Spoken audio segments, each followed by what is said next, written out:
ദൈവമായ കർത്താവ് അവരുടെ മേൽ പ്രകാശിക്കുന്നത് കൊണ്ട് വിളക്കിൻ്റെ വെളിച്ചമോ സൂര്യൻ്റെ പ്രകാശമോ അവർക്ക് ആവശ്യമില്ല.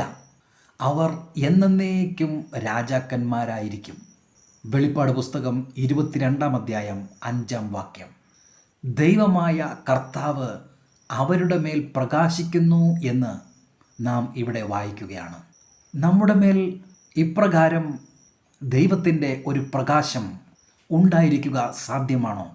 യോഹന്നാൻ 1:9 നാം വായിക്കുന്നത്, ഏത് മനുഷ്യനെയും പ്രകാശിപ്പിക്കുന്ന വെളിച്ചം ഈ ലോകത്തിലേക്ക് വന്നുകൊണ്ടേ ഇരിക്കുന്നു എന്നാണ്.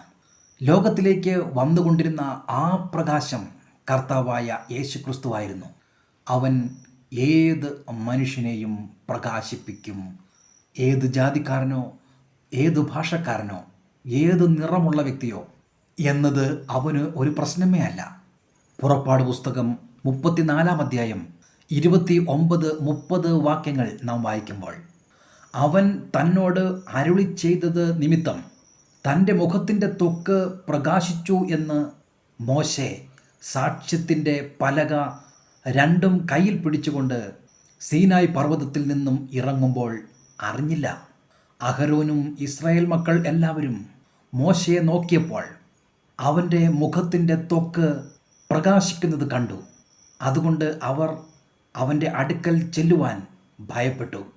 ദൈവവുമായി സംസാരിച്ച് തിരിച്ചു വരുന്ന മോശയുടെ മുഖം പ്രകാശിക്കുന്നതായി നാം ഇവിടെ വായിക്കുന്നു.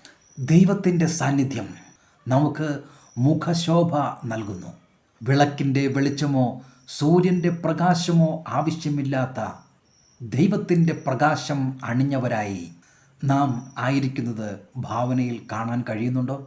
പ്രിയരെ, മോശ ദൈവസന്നിധിയിൽ സമയം ചിലവഴിച്ച് മടങ്ങി വന്നപ്പോൾ അവൻ്റെ മുഖം പ്രകാശിച്ചതുപോലെ കർത്താവായ യേശുക്രിസ്തു സകല മനുഷ്യരെയും പ്രകാശിപ്പിക്കുന്ന സത്യവെളിച്ചം ആകുന്നു.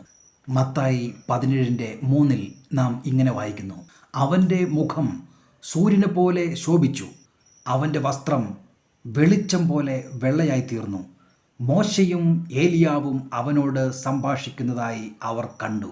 ദൈവത്തോട് മുഖാമുഖം സംസാരിച്ച മോശെ അന്ന് മുഖശോഭയോടെ ആയിരുന്നു എങ്കിൽ ഇന്നിതാ യേശു ക്രിസ്തുവിനോടൊപ്പം മോശയും ആയിരിക്കുകയാണ്.